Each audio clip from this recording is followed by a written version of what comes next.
Otca i Sina i Svetoga Duha.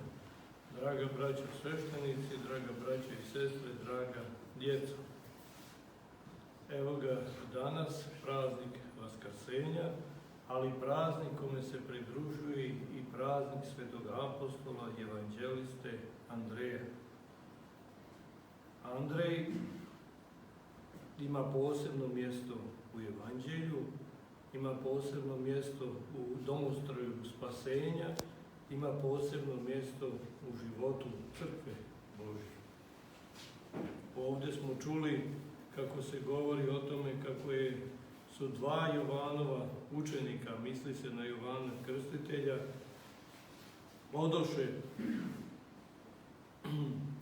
odoše vidjevši Hrista, kaže, odoše za njim, nema sumnje, sa odobrenjem, sa blagoslovom, sa radošću velikoga proroka preteče Jovana. A na drugom mjestu pak u evanđelju Hristos govori se o tome kako je Hristos išao kraj mora, vidje dva brata kako bacaju mreže i reče im pođite za mnom i od sada ćete biti lovci ljudi. I opet jedan od njih biješe Andrej, a drugi biješe Petar, brat njegov. To samo znači da se Hristos s njima dva puta sreo, da ih je dva puta prizvao unutrašnje, jednom i jezikom i ustima, Andreja prizvavši prvoga.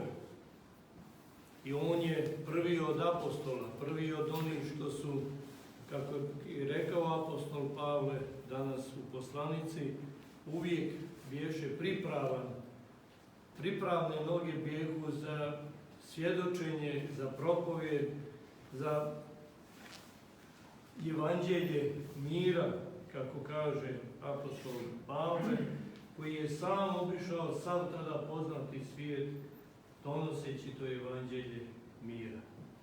I to jeste danas prva pouka evanđelska, da je posao apostola, da je djelo apostola, da je apostol svaki sam u tome da nosi sa sobom evanđelje mira. To evanđelje mira ima razne oblike. Mi vidimo danas kako to evanđelje mira, evanđelje koji iscjeljuje, kako se opisuje u Svetom evanđelju, izazvalo kod nekih ljudi ne mir, nego uznemirenost i pobunu. Kako kod njih izaziva u najmanju ruku čuđenje, kako izaziva neshvatanje, jer neshvata narod koji je do tada bio vezan zakonom, kome je bilo naređeno da za šabat u subotu ne dela, ne hoda, ne čini ništa rukama, i on gleda kako se na šabat isceljuje nemoćna, bolesna kćer jednog od njih. I bune se neki govoreći, pa šta se isceljujete u šabat, i tada čuje Hrista koji govori, pa evo, ovo je istinsko djelo dana Gospodnjega, istinsko djelo kada je i Gospod počinuo, on je počinuo u svojoj ljubavi, stvorivši svijet i vidjevši da je dobro. I tako i Gospod i u šabatni dan kada odmara, on odmara u dobru, odmara u svakom dobru koje čini ljudskom rodu, a to dobro je nešto što je ljudskom rodu dato i što se od njega neće uzeti, kao što i govori ime apostola, o kome je danas opet riječ, a to je Natanail, za koga Hristos kaže, evo ga pravi Izraeljac u kome nema lukavstva. Jer kada su Natanailu rekli, hajde s nama, nađosmo onoga za koga u pismima piše da je Hristos, da je Mesija, a on odmah krenu za njima. I kaže, kada je prišao Hristu, onda mu kaže Hristos, vidjehte kada si bio pod smokom, a on kaže, Gospode moj, evo, idem za tobom i vjerujem ti, a on kaže, za to malo, pa ti mi vjeruješ, i u njemu se onda vidi taj drevni dar, jer ime njegovo znači Natanail, dade Gospod.